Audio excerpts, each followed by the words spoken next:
Oh, oops, this is main gameplay. That's the one I want. We could do more Zelda. Why the hell not? Hi, hi, chat. Welcome back. Thanks for sticking with us on the break. We are here. More Zelda. Okay, all right. Back to Zelda.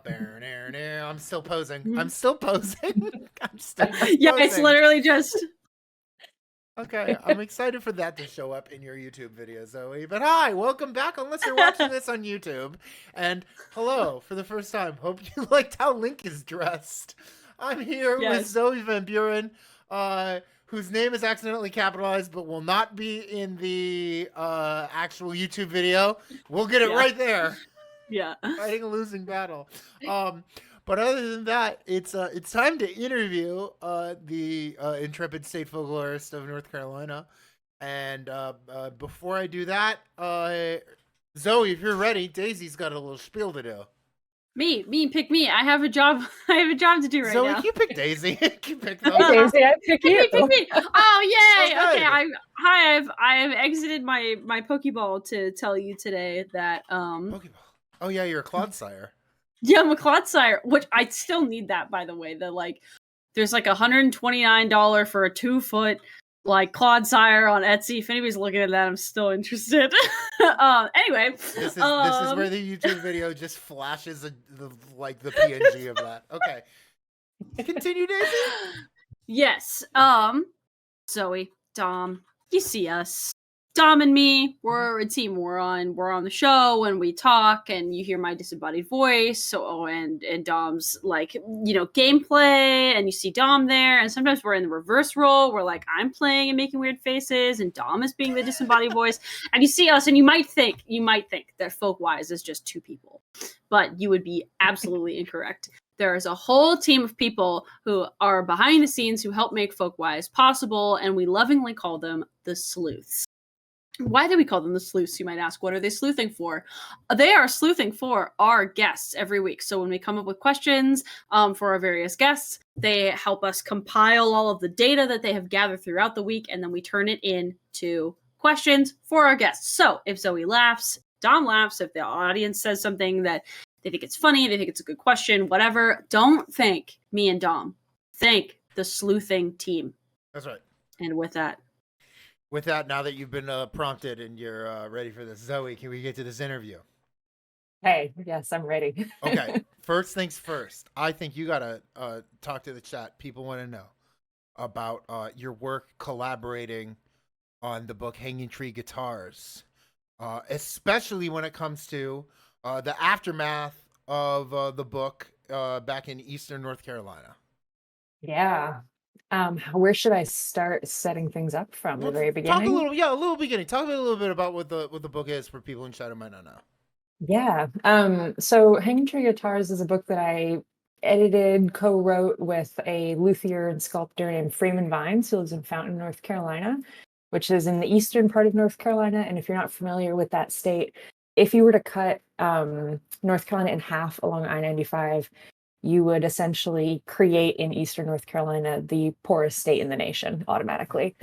So it's a really economically depressed place, but a really culturally rich place, and I think a place that a lot of people really sleep on.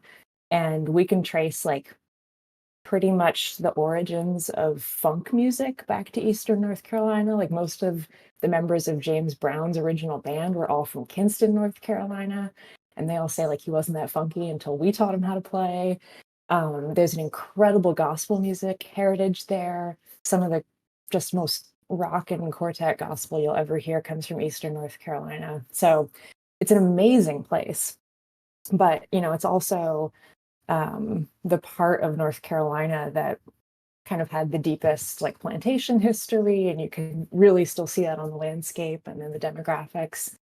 Um, so when I first graduated from UNC Chapel Hill, I was in the folklore program at UNC Chapel Hill.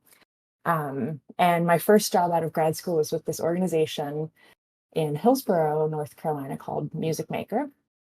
And they do a lot of social services for roots musicians across the South and some in other parts of the country, but mostly the South. And they had just met this man out in Eastern North Carolina, Freeman Vines, through a mutual friend, Lightnin Wells. And Freeman is part of a family that's an incredible musical family. All his sisters had this killer gospel group called the Glorifying Vines. And Freeman was very much kind of the black sheep of the family. He sort of did the gospel thing too, but then he got into guitar making. And when my boss at Music Maker, Tim Duffy, who's also a photographer, when he met Freeman, he does this kind of large format tintype photography and has to bring this like developer van down in order to take pictures outside of his studio. It's very intense. So, so he shows up and like, asks if he can come and take pictures. And he rolls up with this giant van, and Freeman's there with all his guitars, and Freeman's guitars are all made out of found materials. And it was just sort of like two kind of out there artists meeting each other, and they started this this very long lasting now friendship. And when I arrived at Music Maker, Tim was in the process of photographing Freeman's guitars, and they had done some interviews with Freeman. And so I was able to go down there and meet Freeman and get to know him, and did some interviews of my own. And around that time, he had just received pieces of wood that had come from a white man in the community. And the man basically said to Freeman, I don't think you want to take that wood. That came off of a tree that a man was hung on. And essentially he was saying that this was harvested as a souvenir of a local lynching. And Freeman, was deeply, I think, compelled to take the wood and didn't know what to do with it for a while. And it was just sort of sitting there. Yeah. And Freeman's African American. Like this is a heavy thing to just sort of bring home, and so he was kind of starting to mess with it and just starting to make some guitars with it. And he had this sort of quest that he'd been on through his whole life of searching for a tone, a sound that he says he still has never found. But the life that a tree that created the wood has lived, or life that the wood itself has lived as part of like the tobacco barn step, or a resonator board on a piano or something, it gives the wood like tone and qualities. And sort of the more life that wood has had, the more interesting its tonal qualities are to Freeman. So I think he couldn't resist seeing what happened with this wood. And so I was going down there with Tim, and Freeman was starting to sort of make more and more guitars out of this wood. And we kind of realized that this was kind of his next big body of work. And, Freeman could speak to Black people in the community about what might have happened. And Tim could speak to white people in the community about what might have happened. And so we started sort of asking around to see, like, is this true? Is this just a rumor? What's the story? And we ended up pretty confidently unearthing what we, think is the story of that wood, and found the case that's connected to it. It was a man named Oliver Moore, who was a shoe shiner from Edgecombe County and was accused of doing something to a white girl, and essentially mob violence ruled the day, and the entire community, like 200 people, participated in his lynching. So it was this incredibly intense, incredibly emotional experience of like working with Freeman to unearth this story. And his work started getting more and more sort of like heavy and macabre, and eventually he ran out of the wood and was kind of like, I'm done, but as this was going on, we had these beautiful photographs, we had these incredible interviews with him. He's a real philosopher, a very kind of heavy spiritual thinker. He's lived a lot of wild stories, but also just had a lot of really beautiful things to say about, nature and Eastern North Carolina, and like the essence of being an artist and craftsmanship and his quest for the sound. And so it wasn't all just this kind of this story about American racial violence. That's also the story about Freeman and his sort of view on, life and art. And so I was feeling like we couldn't really look at the guitars without also hearing Freeman's voice in some way, and that like half of his art as an artist is his stories. And so I started kind of taking the transcriptions and using kind of a simplified sort of ethnopoetic transcription style, started pairing portions of Freeman's interviews with images that kind of evoked similar themes or feelings. And eventually this started kind of growing and growing. And then the whole kind of quest to learn about this wood was happening in the background. So I was like, well, something's really unfolding here. And we wanted to kind of tell the story about this body of work that ends up making up a big part of the book. So what went from just pictures and interviews became this book. And then I kind of wrote the connective tissue of the narratives in between. But all of the real sort of voice in it is Freeman and Tim, mostly Freeman. And then I'm kind of just the narrative threads, giving it a bit of an arc. Yeah. And I'll be honest, I was pretty like scared writing this Sure. book that people in the community would be angry that we had, talked about this event. And it's any folklorist will tell you it's a very intense thing to like handle people's stories and words, and especially in this case. And so I really wasn't sure what it was going to do, but I ended up leaving Music Maker right before the book came out. So my last few months there, I just did nothing but write. And then it was kind of in the process of finding a publisher, and that's why I started at the North Carolina Arts Council. And so I kind of dropped out of the narrative of what was going on in Fountain, but I would get updates. And after the book came out, people really embraced it, and they really embraced Freeman. And the mayor of Fountain like wanted to get to know Freeman, and a lot of people in that community, a lot of them have ancestors that are connected in one way or another to, if not this event, then others. And some of the people that like Tim had spoken to, who knew that their parents or grandparents had been involved that day, I mean, they were very candid about it and just very much like, yep, that happened. So nobody ever contradicted Freeman's story. Nobody ever tried to pretend like it didn't happen. That's good. That's a relief. Yeah. I mean, honestly, like the honesty was on almost the more jarring part of just kind of like, oh, sure. Oh, you just, very honest. That's just a part of your family story. That's okay, just part of your family story. Yep. Yeah. Granddaddy did that. Yeah. So so it was very interesting kind of seeing what almost sort of a lack of response from like the white people in the community. And then, folks who were a little bit more, I think, kind of like interested in having that confrontation with the past, and especially through the lens of like celebrating this incredible local vernacular artist, we're super supportive of it. So it led to Freeman getting opportunities to have exhibits in museums, and now he has a studio right on the main strip of Fountain, and he's not doing terribly well at the moment. He's pretty ill, but he's still been working right up until pretty recently, and people come into his studio and can talk to him, and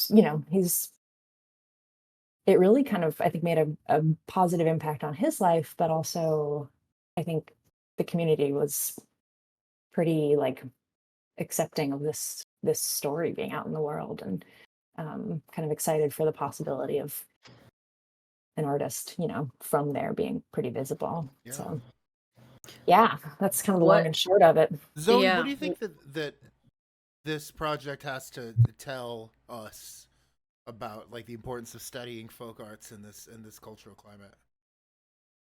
I mean,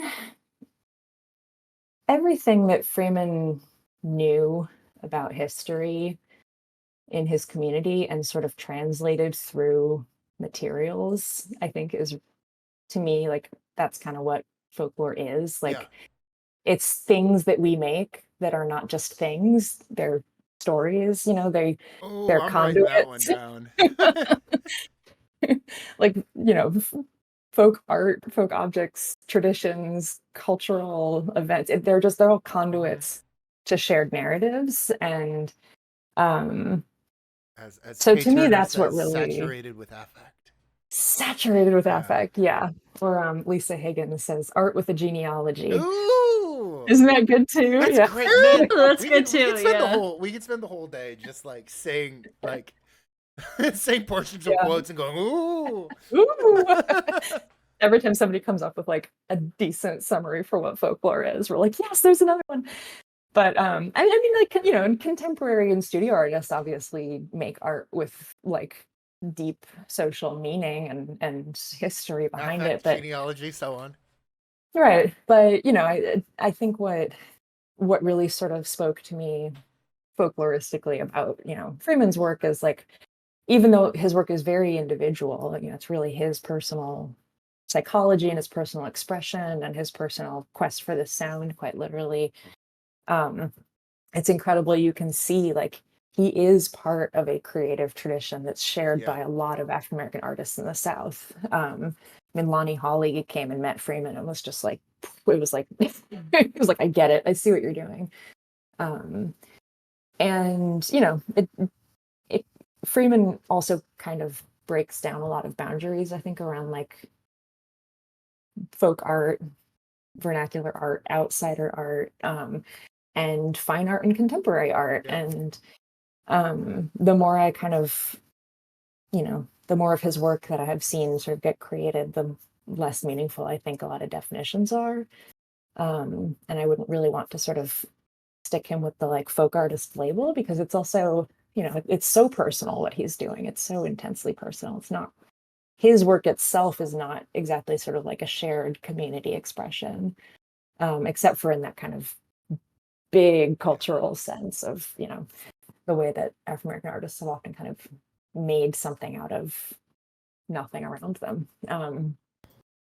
But yeah, it's just, to me, his work is just kind of like a very high testament to the connection between art and the meaning embedded in material and the history that, true sort of, I think like true kind of folk artists are really sort of channeling in their work. So amazing answer. Yeah, I don't know if there could be. I don't know if there's a better answer. So yeah, I mean, it's obvious that you've been a part of like helping the story live. Yeah. Yeah. Yeah. I'm think about all kinds of other stuff, but we have more questions for I was you. gonna say, can I pivot Like, to, I'm like, can I let me pivot just- to something completely different? Yeah, pivot. Okay, Zoe, how did a Benedictine monk lead you away from academia and into the public sector? Brother Victor. Yes. I was hoping we'd get to that one. Oh, we're getting to that. Oh, I just so in my family and in my high school, I grew up in a very kind of, environment that really sort of prioritized academic achievement and expected academic achievement and expected higher education. And while that was, a blessing in a lot of ways, I think all kind of like Hermione's have a moment where you're just, you sort of hit a wall. And I was a senior in college. I was an anthropology major. I hadn't really fully found folklore yet, though. I mean, to me, like that term hadn't really sort of solidified into a field yet. Little did I know my uncle was a folklorist for his working career, like the entire time in the background, low key, and I didn't even really realize. I just saw he put on concerts for a living, and then turned out, oh, he's a folklorist. But I relate to that. Yeah. Like, what do you do again? I don't know. It's the folk I don't music know. in the Yeah. woods Yeah. every Memorial Day. I don't know. Right. So I was kind of struggling with with anthropology, not really seeing a place for myself in it, and also feeling very turned off by academic discourse. I think something about the material that we were working with in my senior seminar class was kind of exposing me to some of that like academic sniping through journal articles, the response to the response to the response. And I was feeling very disconnected from that as a way of communicating, and having a hard time kind of imagining myself sort of wanting to argue something so much that I would write a journal article about it. Um, and I was also, my whole life I've been mostly just into making things. I mean, like the true most important thing to me is making things with my own hands. And, that's why I get so excited about people like Freeman. And it's just like, that's what really gets me. And I've always been really into fiber arts and really into knitting, and I've been getting into weaving more recently, and paper art. That's one of mine over there. And so I was kind of having this identity crisis where I was like, maybe I'll just start a sheep farm, because that's how to you can make a living wage that way. I'll just get real Hateno Village with it. Yeah, exactly. I was having my own real like mayoral election moment. But fortunately, my college had this kind of wishy-washy thing that you could do to get away with doing very little work and getting a lot of credit for it. The religion department had these like half credit courses, and I took 2 half credit courses my senior year just to kind of cope with the burnout. And one was a Buddhist retreat, and then the other one was an internship with a local Benedictine monk named Brother Victor, who lived in a monastery. And whatever you're imagining a monastery might look like, it's not that. Like, just kind of imagine like a rambling farmhouse with like a chapel on the back of it. Yeah. And so I signed up to be Brother Victor's intern to get half a credit for a class. And once a week I would go over there, and he was most known in the community for making vinegar and like liqueurs and aperitifs out of fruit.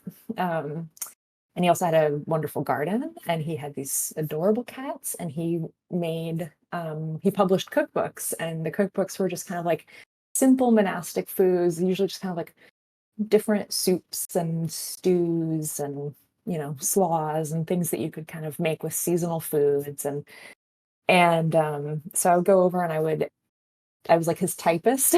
So I would type out cookbooks, and he would just kind of give me these handwritten notes like, replace the apples in this one with plums, and because this is a fall dish, or and so I would adapt his recipes and weed his garden. And I was pretty into taking religion classes at the time. I come from a long kind of tradition of religious kind of thinkers in my family, a lot of like theologians, and so I loved the chance to just kind of talk about religious ideas with him, but in this very kind of humanist way. He was like that.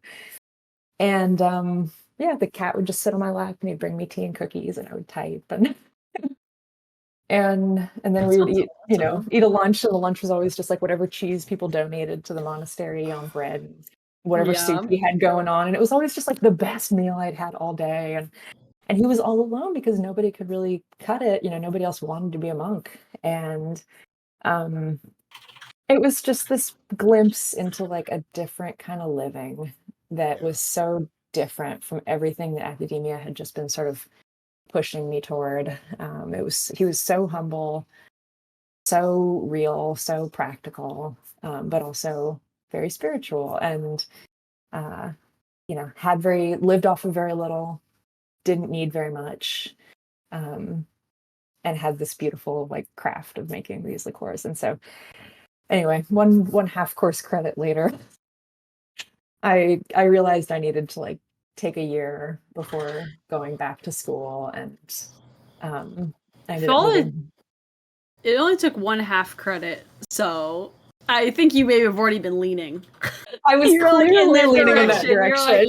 You're looking for something, and you happened to find the right person, thing, activity, to Exactly, help you make the exactly. leap. Yeah. Exactly. But I think that really sort of, I think, helped kind of grease the wheels into folklore too, because it really kind of anchored me in like a real respect for people who actually make their lifestyle Yeah.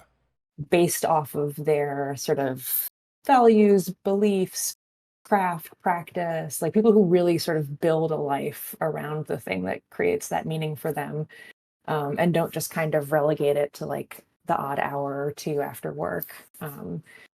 So that really sort of like by the time I really figured out what public folklore truly was, and that same year I was also learning about public folklore and was interning for Polly Adama, who was the folklorist at Arts Mid Hudson at the time, and did my first like baby fieldwork project on the high school step team, and so I was coming into my future without really fully understanding where it would go, but yeah, that I just always look back on that as like that time with Brother Victor is like the real thing I learned in my senior year of college. That was You that was you up were at there. Vassar, I right? was at Vassar, yeah, in Poughkeepsie, New Shouts out York. to Poughkeepsie. Shouts out to Go Brewers. Poughkeepsie. Yeah.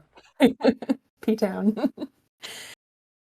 Yeah, yeah. He was in LaGrange or LaGrangeville. I can't remember. LaGrange something, which was just right down the That road. makes like so much sense as your origin story. Yeah, I respect that so Yeah, much. well, but also like what a cool like I don't know, story archetype moment where like you're in this moment where you're going to experience a big transition in your life and you choose something that you wouldn't normally do. Yeah, and you have an experience you wouldn't normally have and you become changed for having that. Wow, very yeah. I good. felt like Very I kind good. of like I sort of like Yeah. jumped to a different track. I kind of gave myself the space to just be like, okay, we're Right. good." Yeah. And Mhm. it was really important. It was really That's important. cool. Yeah. Yeah. Well, you That's actually awesome. set us up perfectly for this next Yeah. question, Zoe. How does being involved in expressive crafts generally affect how you study folklore? So I think that I have a lot more kind of gray area thoughts about kind of how traditional arts actually function in Mm, a practical sense, mm, because of some of my just involvement with um, craft as a artist slash maker myself. I think it helps to kind of temper like the romanticism of the story that we have as folklorists, where we're always searching for kind of the ideal transmission story, the yeah. ideal like teaching and learning dynamic, the sort of authentic way to learn these things. And the more I kind of meet people through that lens of like, oh, I'm a weaver and you're going to teach me how to weave, or I knit and you knit, or just the actual sort of practice part of it, the more that story gets complicated and the more I realize like when it comes to like craft, that's never like the family thing is never really held, like the likelihood that you're going to have like multiple generations of individuals in one family who are willing to like give up everything in order to be like the weaver for the it's just like it's so Yeah. unlikely. Like women literally like didn't have kids so that they could devote their time to weaving. Like and maybe you get one per generation. Like that's just such a personal interest thing. Mhm. And yes, there's some sort of like family industries where it's like, oh, you're going to take on the family business, and and that can happen, but especially around things like quilting and weaving and a lot of these sort of home-based textile traditions, the tradition starts to feel more like this kind of amorphous thing that's in the ether that you sort of Yeah. tap into when you meet this community of people who share it with you.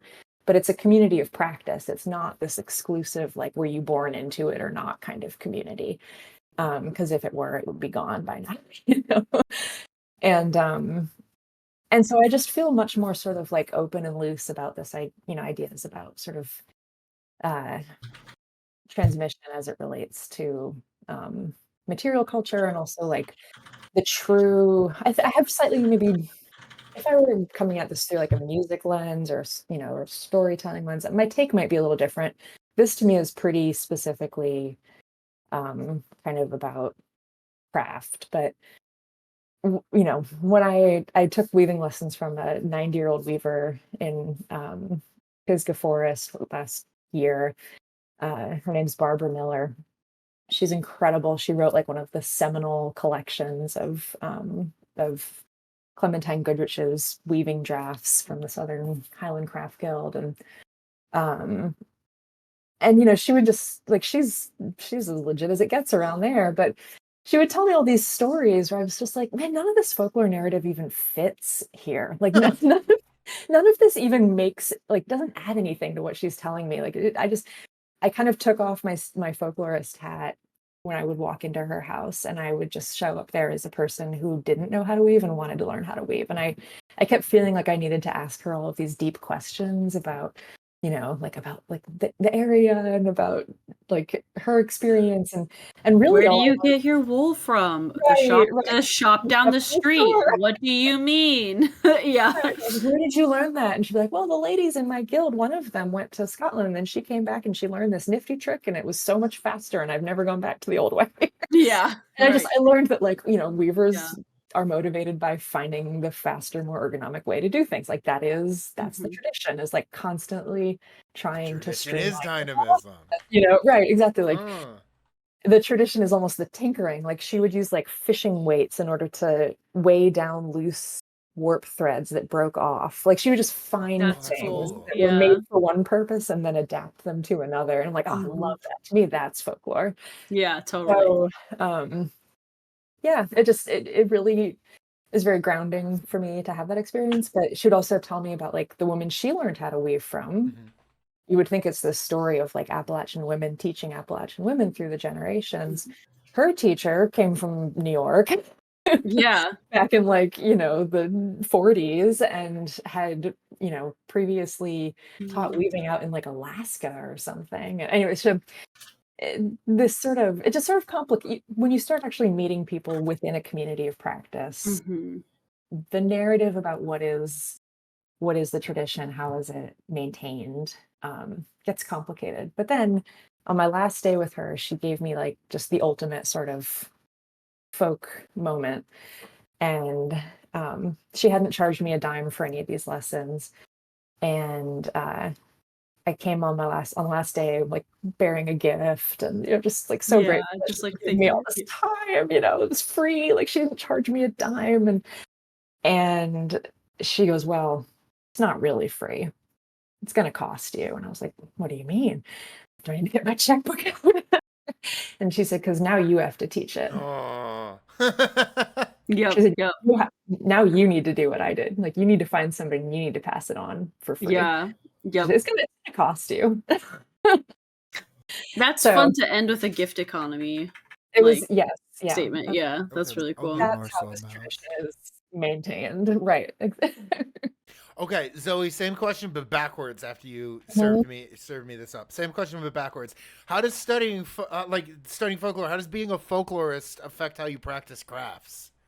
Man, I think mostly just in terms of like taste. Like I do love traditional forms. You know, I have a real respect for just sort of like learning how to do an old thing well and be the next generation that knows how to bring that thing into existence.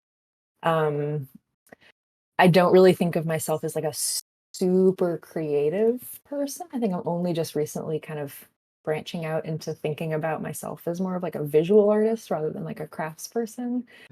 And I think maybe being a folklorist has given me a little bit of like hesitancy around kind of experimenting with art, because I am so just like fulfilled by by more traditional art, or by kind of the skill, like just the skill of craftsmanship is the thing that I'm so impressed by in other people and strive for in myself. Oh yeah, go for it. Sorry, I didn't mean to interrupt you. Go ahead. No, go on.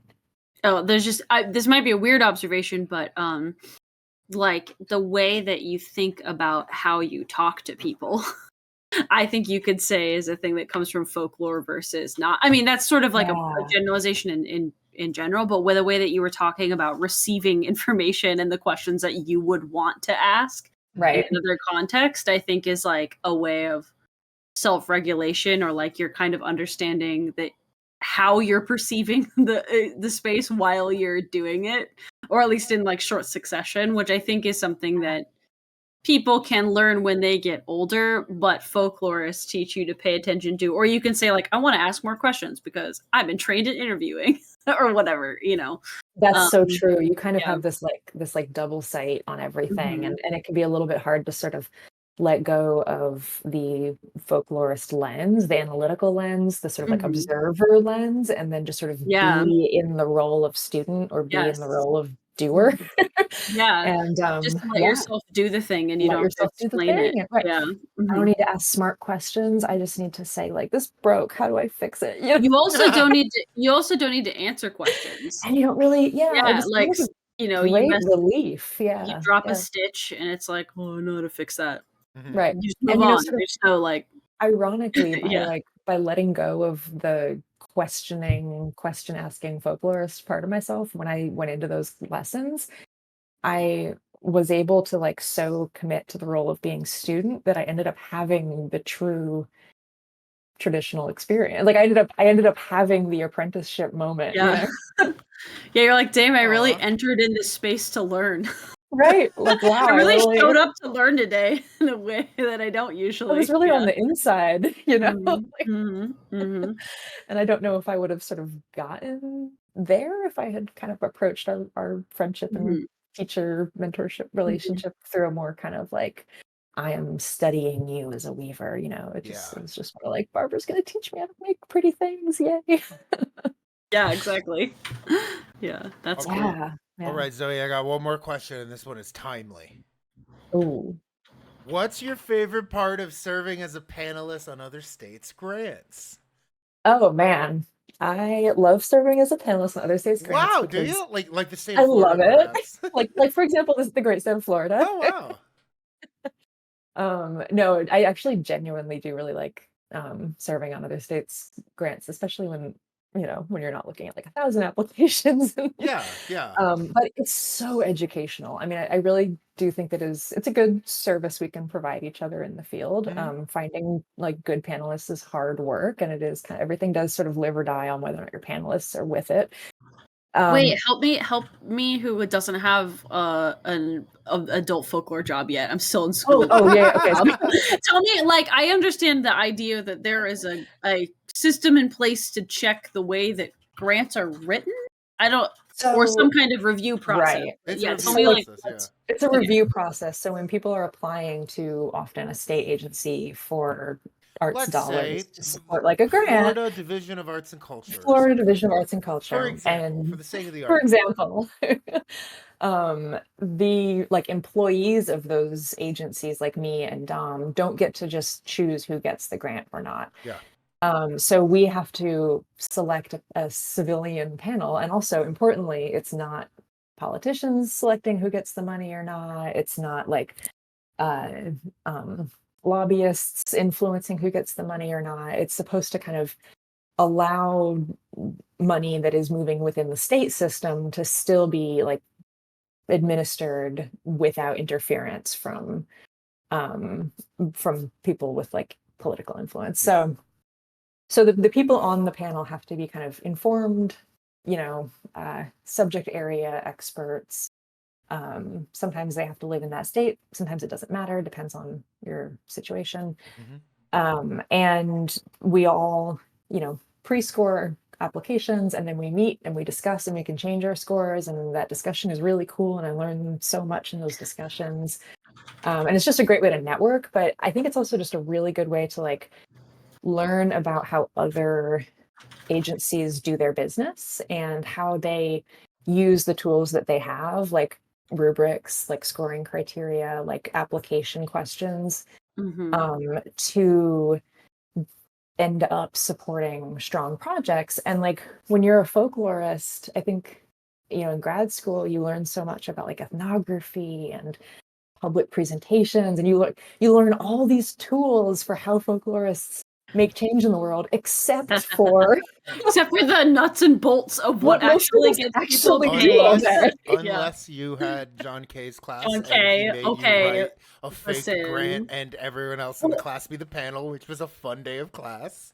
I had Well, to do that's that as pretty well fun. with Glenn Hinson and public folklore, Hey! but we didn't That's have to cool. design the grant. We didn't have to make the grant. We didn't have to make the criteria or the rubric. And just Oh, everything I did in that. St. Joseph's altars in Buffalo. That was my fake project. Nice, Yeah. nice. I went real Catholic.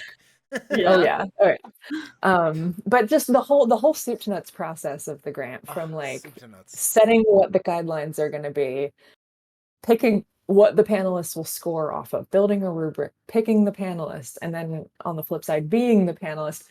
That's Yeah. actually where the work happens. That's like, right. in a lot of our jobs. Yeah. And we often don't have a lot of power over how systems work, but what you sometimes can create some influence, in as like an informed subject area expert, is like, what are the criteria going to be? Yeah. Like, and or who is going to sit on this panel?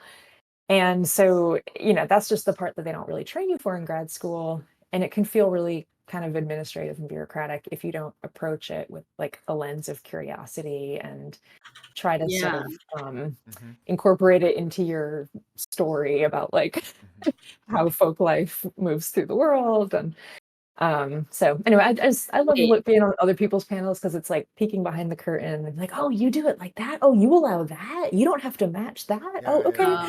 Hold on. And then I always take that back to my context, and and then we say like, well, in Ohio they do it like this, and like, can we do it like that? And I see. it's super good for professional development. And just so this is like, so the applications you're reading are from the people of the state applying, the various apprenticeship artists, whomever, not even right? You're not like individual, just like random folk life people. grants. Okay. Yeah. Okay. A lot of them are alums of like the apprenticeship program, stuff like that. Sure. Yeah, once you're in, they kind of get what the grant looks like. If your whatever. folklorist is any good, yes. Yeah, right. Once you're in, you're onboarded into other stuff. Yeah. Yeah, but also, so then your role as the reviewer, you're not making decision. Are you reviewing the techniques that Dom puts forward, or are you, in terms of criteria, rubric, application, etc., or are you reviewing the applications themselves to decide on who gets them?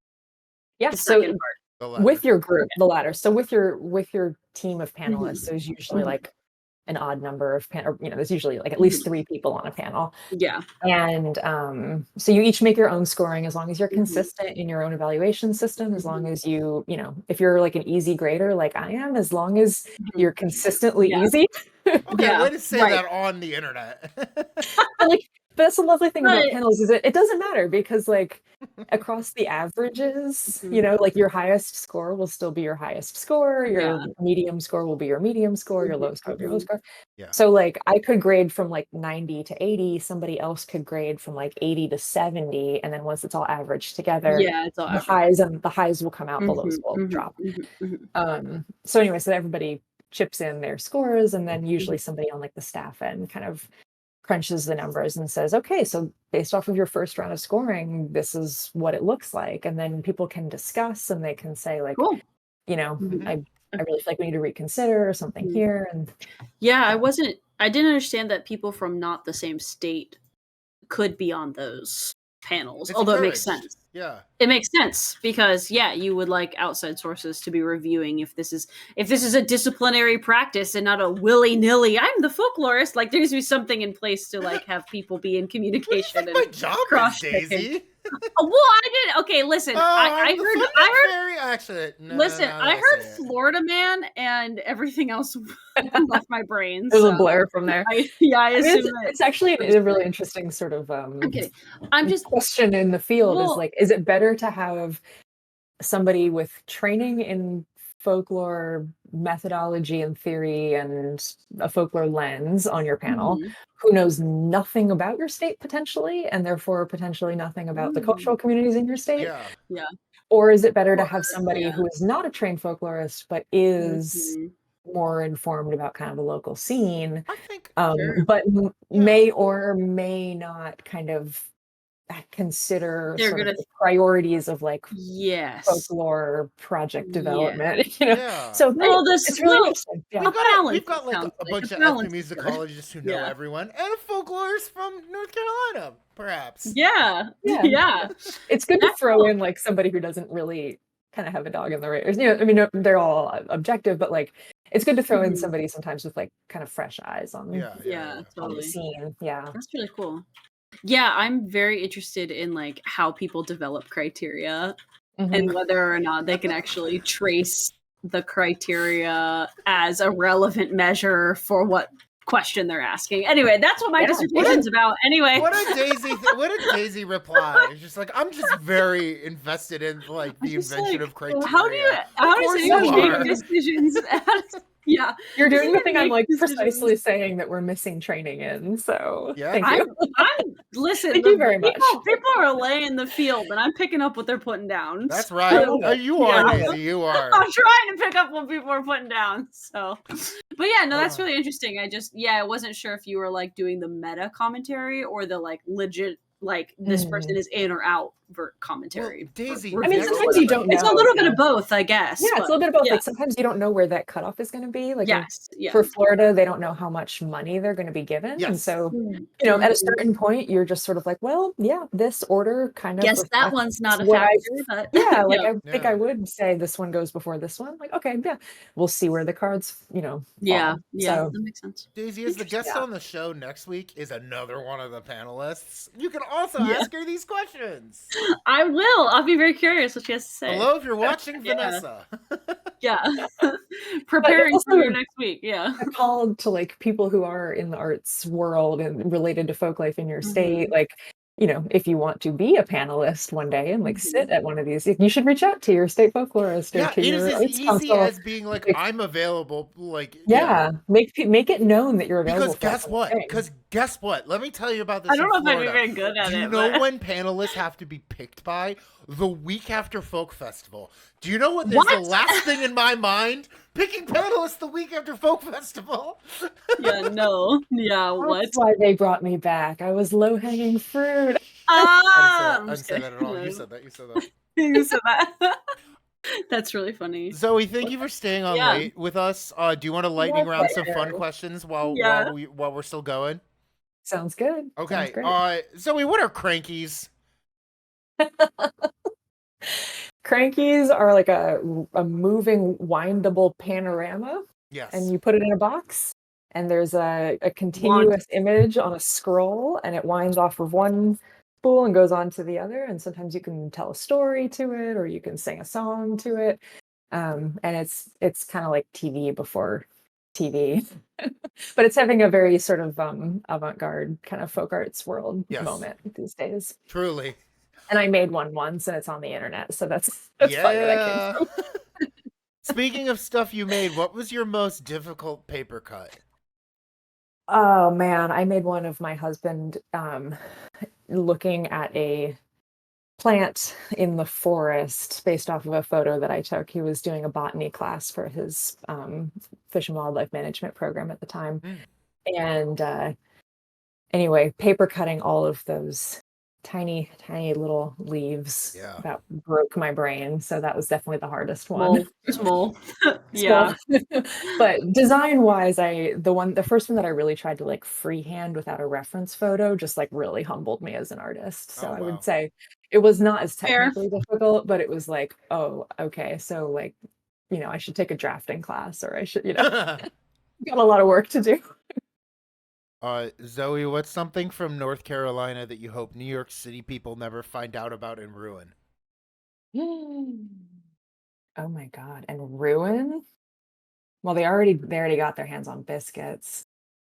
All right, new one. Ruin barbecue. Yeah. Oh my God, you see that meme? Like, I love Brooklyn barbecue. Where else can you get this for $45? You know what I'm gonna say? I'm gonna say boiled peanuts. That's boiled peanuts. Oh no, we know about boiled peanuts. Boiled peanut. We know a lot about boiled peanuts. Especially if they're spelled BOLDP-NUT. Yeah. That was. I remember we were doing we were doing a festival last year, and we were going through a list of specific vendors, and I said boiled peanuts, and like the external affairs director just went, "Oh, I want those boiled peanuts." Oh, penis. I can imagine those being everybody high alert for their commodification and appropriation. Oh my god, boiled peanuts on a fall day. It would be Said it so here. easy. I know we shouldn't have even said it. Everybody knock on wood right now. I had boiled peanuts on the way to Thanksgiving in the car last year. And Oh it my was just God. it was perfect. It was a little messy, but it was just Oh, yeah. Thanksgiving food. Oh my god. Oh yeah. See, I used to think Amazing. I didn't like them once they got cold. Like I thought, like you gotta have them hot, and then there's like a steep drop off once they cool down. But then actually, the last time I was out in Fountain, I was visiting Freeman at his studio, and there was the only the only food source in town was somebody selling green peanuts, boiled green peanuts, and they were cold, and they were so good. It's an acquired taste. You were correct. Fuck yeah. So Oh yeah, my god. that's Great my answer. Daisy, you had a Boiled boiled peanuts. peanut before? I don't think I've had an official boiled peanut. Guess what Like I'm both. bringing a can of next time I'm in Ohio. Praise Jesus is answering my prayers. I'm gonna Dom get, to like- bring I'm me gonna get, homemade food, snacks from regions that I have yet to discover. But I swear to God, if I see a boiled peanut on a menu in Brooklyn for $15, I know who to blame. Yeah. It's Oh my it's God, this I know that. a boiled This peanut with Twitch a community. with some kind of aioli. Yeah. Some kind of aioli, exactly. Oh my God. I mean, I can't hate. Like, I'm from New York originally. Like, I'm part of the problem. But I'll gatekeep boiled peanuts now. And last one, Zoe. If given an unlimited travel budget, where would you go back to on vacation? Back to.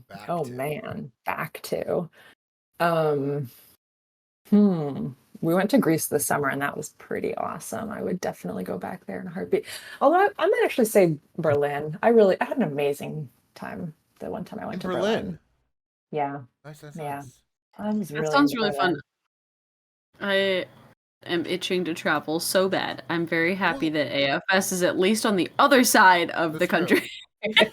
At least for now, but very cool. I feel like most of the cities I've been in the US are AFS. Daisy, if you're itching to travel, I feel like Zoe's the person to talk to, because at least, like, to me, you have a reputation of not only like going on vacation, but documenting your vacation so well.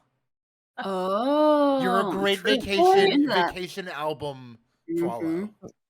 Awesome, good to know. I love photography. I started out with photography in high school, and I had a very precocious, some might say obnoxious, photography magazine in high school. What need a printed copy of that? Oh my God, my friend Lily and I founded it. Oh my God, that's cool.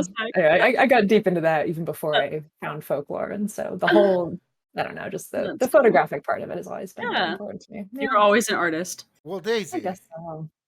Do you want to cue up this last part here? I certainly do. Zoe, you may have gotten a sneak peek of this, or at least we talked about it, but you don't know what the subject is. I have no idea what the subject is.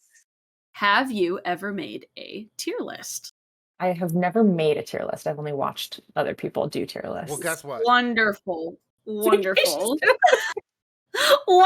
because I've been on like one vacation.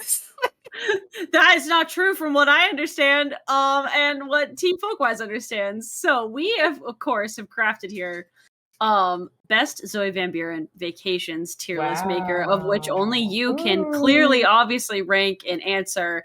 Tier lists come from fighting games. You rank different characters, stats, whatever, on a scale from S to D. S is like above A. It's like superior, super, like couldn't be better. And then D is like the dumpster, like dingus level. You hate it. I love how get you're it out so of here. committed to alliteration wherever you do that, Daisy. I do like to commit to the alliteration. Anyway, it's dingus level. So if you were like, that was ding dong, you put it down there. That was ding dong. What vacation is going to be dingus level? Like, you're on vacation. I don't know. We'll I don't see. know. It's up to We'll you. see. So by whatever criteria you develop in this moment, that is the criteria we are using to evaluate this. Whoa, heavy. Okay.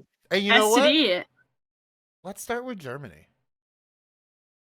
Oh, is this Germany here? That Okay. is- well, that's Mhm. Munich, but let's pretend Munich. it's Berlin. Oh, Let's pretend it's okay. Berlin. Well, okay, because Berlin. real big. I've been to Munich too, and I would rank them very differently. Oh, Oh, you said Berlin yeah. was maybe. you said I would Berlin was where actually- you'd go back, and this is a picture I of would Munich. go back to Berlin. Tell us about Munich. Are there any Germans on this stream? Am I gonna? I I'm Who gonna- knows? Who mean, knows who finds this later? I'm gonna get in trouble. No. Chat loves a spicy take. yeah, chat is very into a strong opinion. Yeah. Mhm, mhm. Well, so Munich is kind of like it's like the Charlotte, North Carolina of Germany. I don't know if that means much. Oh, Then you'll actually, get stranded in an airport on Christmas. Okay, it's like a no, lot of that the, makes a lot of sense to me. It's like the pseudo-historic, like lot of, like, semi-preserved. kind Yeah, of conservative. Oh, Yeah, sure. like it. Yeah, like I don't know. There's beautiful buildings. Unfortunately, a lot of them are replicas because of yeah, right. history. I mainly know them as being like the headquarters of the bad team in the 30 Years War. Yeah. Oh my god. Munich is the kind of place where like your waitress at the pub would wear a dirndl, unironically. Well, hey, so you is know what I Cincinnati, mean? actually. So Yeah. I was gonna Excuse say, my yeah, language. get it. But this is your tier But- list. I'm not speaking. This is like taking the folklore cap off there, but yeah, I'm gonna put Munich. I'm gonna put that in a C. I wouldn't do Munich. That's what's up. I wouldn't go back to Very Munich. fair. Very I fair. mean, like obviously, if I was there, I'd be thrilled to be there. But Of if I'm course. choosing, yeah. Greece is next. What about Greece? Okay, yeah, Greece was amazing. I would go back to Greece, but also like qualifying that I would not go back to any place in Greece. I would never want to go to like Santorini or Mykonos or the really, this really is a crowded picture places. of Santorini. Oops. And that's looking a little like That's Santorini. Santorini. So yeah, it's like how specific are we getting here? Just assume that it's like more about No, I'm the. saying Just about specific. Greece. I mean, Oh, okay. I was gonna say Oh. it's more like about your experience at the vacation. I don't know. I mean, there's a lot of different ways you could tackle this because you could say, yeah, subjectively, Germany would be an interesting place to go. The vacation that I had specifically did was ranked. Got it. Okay. B or Okay. whatever, Well, yeah. we're gonna put Greece in A. Greece Okay. is amazing. Yeah. Greece- the Greece is- food alone, yeah. Greek food is like the peak of it's the best. It's the absolute best. Next one, this may or may not qualify as a vacation because I think you studied abroad there, but Cape Town. Oh yeah, I did study abroad there. B. Put that in B. Right between the two. Mm-hmm. Okay, from Hell Cape, yeah. from Cape Town all the way back to Maine. I mean, for me, it's S tier, but it's like a family thing. My grandparents lived there, and so Aw, yeah. That's cool. Going there means seeing family. So, Yeah. Okay. That's Very S tier. very solid S tier. yeah. Next up, we've got Edinburgh. Well, Scotland. That's a picture of Edinburgh Castle, but Oh. Scotland. I don't know if you were in Okay. Edinburgh or where. I've been to the Isle of Harrison Lewis. Yeah, you've and been up north, right? I've been the Hebrides, the Outer Hebrides. Hebrides. Yeah. S tier. S tier vacation. S tier above S tier. Maine. S tier above Grandma and Grandpa. It's with Maine. It's with Maine. I love me a rocky coastline. Oh yeah, look at this. They were a part of an ancient Pangea mountain chain, right? Exactly. There's Yeah. but also the weaving heritage around there is just to die for. You tell me so. what's on top. You tell me what's on top. Oh, Maine or I see Scotland? those in order. Yeah. I'm gonna put Scotland because it's just more Let's rare. go. Like how many times do you get to go to Scotland? That's my niece's name. What? Scotland? Scotland, Scotland, yeah. That's so cute. My brother Yeah, used to live she's there. cute. She's the best. Oh, Hi, I love Scotty. that. Next up, Hey. Switzerland. You know what? I have Swiss family and Swiss heritage. But I'm gonna put Switzerland in B Okay. tier because that country is too clean. Ah, Interesting. Too clean. interesting. Okay, New Yeah. York. Okay, New York. Not gritty enough. Not gritty. Hell yeah. Not enough Literally edges. the gritty. Things Yeah, are I too need more functional. grit. It's boring. More Yeah. grit. Yeah. It's not interesting. Next we got Alaska. Ooh, I'll say B also. It's just Where's it stack up? We got Cape Town. I was not there on Switzerland. vacation. I was there when I thought I was going to be an archaeologist. I was there on a field, you know, on a dig on an Yeah, so I Aleutian feel like you island, should put it near Cape Town. and that was grueling. Yeah. Yeah. So I haven't really done like vacation Alaska. I've only done laboring digging in the mud Do you like Alaska. it doing Cape Town, Alaska, Switzerland in that order? Uh, yeah. Okay. Yeah, I think so. You know what? Actually, put Alaska first because I would love to Alaska first. Got it. yeah, I'd love to like really do Alaska. That would be awesome. Hell yeah. This Yeah. next one is King's Landing, aka Croatia. Yeah, I was like, what? Oh, okay. That is literally season. Yeah, I season was like, 4 isn't right that? there. That is the Yeah, view. The Queen of Thorns sees and goes like, "Oh, I can smell it from here." Yeah, but Yeah. Croatia. That is going to be A tier for me. I went there with a high school friend who had Serbian relatives who owned a place in Croatia and then lost access to it That's not during the war. contentious. And yeah. And then once they finally reclaimed the property, we were able to go visit, and it was the most incredible. Just like there were a lot of things making it wonderful. I was there with a dear friend, but just riding our bikes around this little town, living off of stone fruit and going to the beach. It was the greatest. So cute. The greatest. Yeah. That would kill me. Above Greece or below Greece? Above Greece, because I would rather go back there sooner. And also, my husband is has Croatian ancestry as well, so that would be a fun one for us. Okay. The next one is Slovenia. Slovenia. Oh man, all I did in Slovenia was get a fine for crossing a border without a like Euro pass. Sounds like D. Oh my god. So we're gonna give that D tier. That's funny. Yeah. Well, let me pull Vienna then. Let me pull Vienna. That was Is Vienna a any dingus better? experience. Vienna was That's pretty a dingus amazing. experience. Dingus experience. They caught us in 4K too. We didn't even know we needed this pass, but they were like, "Here's a picture of you," and we're like, Dingus live react. Oh my god. Okay, is Vienna any better? What is it? Vienna. Vienna was awesome. Wow, you guys really stalked my Facebook. That must be where this is. Sleuths? Nothing. Sleuths are good. They're super good. You know, I think Vienna's going to be B because Vienna was really cool. It's going to be maybe before Cape Town. Or Cape Town under Alaska. Under Alaska. Yep. Okay. Kind of similar to Switzerland a little bit, like not quite gritty enough for my taste, but really, really interesting, really cool place. Yeah. We stayed in an Airbnb with this guy who then like left halfway through the trip and was like, "I'm going on a work retreat in the mountains," and he was wearing one of those like traditional like German hunting caps, like the little green cap with the feather. Oh, like and we're like, "Are you really? Yeah. You're working? That's really funny. Yeah, this spontaneous work trip in the mountains?" Like, okay, sure. Next up is Namibia. That's really funny. I'm gonna say C. It was an amazing place, but like you cannot get around on your own. You need to like. There's like no gas stations. It's miles and miles between towns. Wow. Like, you need so much That's help intense. to get around in Namibia. That it's is really intense. Mad Max Fury Road. Right? It's very Mad Max Fury Road. That's where they shot it. I believe. Beautiful, beautiful country, but that is advanced tourism. It above Munich? Yeah, I do above Munich actually, because it was. I mean, I'd love to go back to those dunes. That was one of the coolest things I've ever seen. Yeah. India's next. That's a giant place. I'm not 100% sure where you were in India. I know. Yeah, I was in southern India. Oh, okay. Well, not the picture I pulled, but yeah, wrong part of India. But I might say B because I'm out of time. I said that in there. we got a big B. We got a nice normal distribution going on.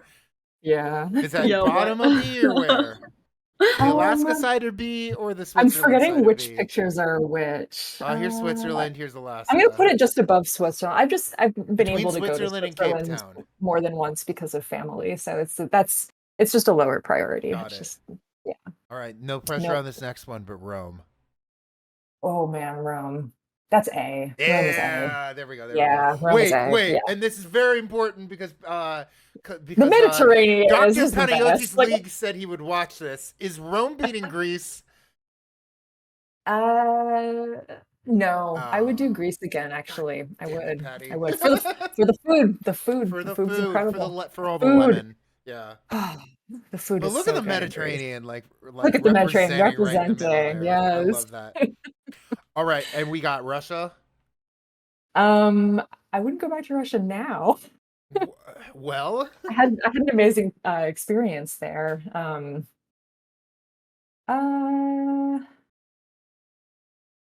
You know, I think I would put it in A actually, but like at the end, bottom it's a A. low A. Yeah. Yeah, Okay. bottom Okay. A. Okay. Yeah, that Okay, was I like it. incredible. Mhm. And this last one are bags of garbage Is in a this New York rainstorm. City? Yeah, it's New York City. Yeah, my home. I knew it. I had a feeling that was When you brought up like Switzerland too clean, I'm like, oh, I picked the right picture of New York City. well, like I loved Athens. I loved Berlin. I don't know. I like a little graffiti in my city. That's So right. Rome also pretty gritty city. Yeah, Oh yeah. yeah. Rome. Well, I always tell people Rome is just Miami with different trees. yeah. Yeah. I don't know. I've never been on vacation to New York. I've only just been a high schooler there, or True. a child there. So is this like, am I judging this of like, would I like go to New York for like a weekend just to do New York things, or like, do I want to go home? Daisy, how should she answer? You know what? I'm gonna put New York as a C. New York's a C. See where? Mm, high C. I see. C. Over High Namibia. C. Yeah. Okay. That's a Yeah. pretty standard. What do you think? It's a little weighted towards A, but I think it's a pretty good distribution there. Yeah. I like it. Yeah. Remind me what my oh yeah, Slovenia. Slovenia. Sorry, I did all that happened in Slovenia. We just got a ticket. Hell yeah. Daisy, That's my how are we gonna wrap tier. this one up?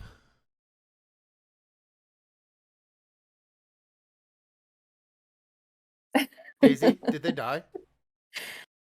I'm sorry. I was saying things when my mic was off. So okay. like okay. to your last Maybe thing, we'll I was just have it saying sort of like, end. geez, I don't know. I agree. I was saying something flimsy like, geez, I don't know about New York. Blah blah. New York is a place I've never been to, but it seems been like to it New could be York? a fun. No, I've never been to New York, but Dang, it seems like man. I'm pretty close. I know. Any day. I'm gonna Well, go to you're New pretty York, but- close, if not for Pennsylvania being the most annoying state to drive through. Oh yeah, there's a lot Oh, of that's Pennsylvania. fair. Yeah. That's fair.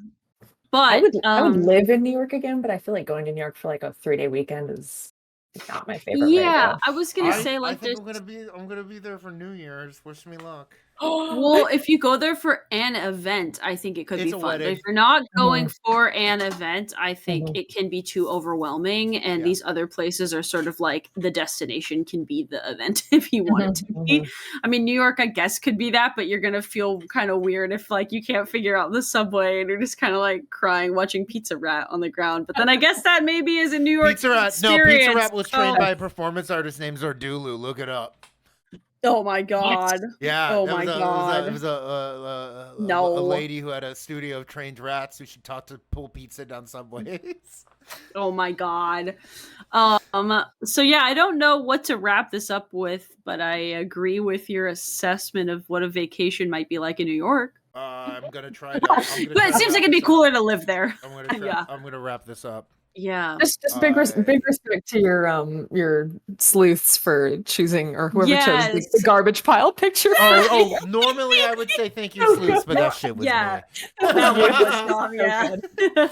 Well, we have the official Zoe Smell van that Buren with a picture. little V vacations Yeah. tier list, and on a scale from S to D, On a scale from the Hebrides to Slovenia, how easy is it to cross a border? It's an island. I don't even think it's easy. Probably true. Anyway, Yeah. I want to put Zoe's face back on the screen. Hell yeah. Okay, she's back.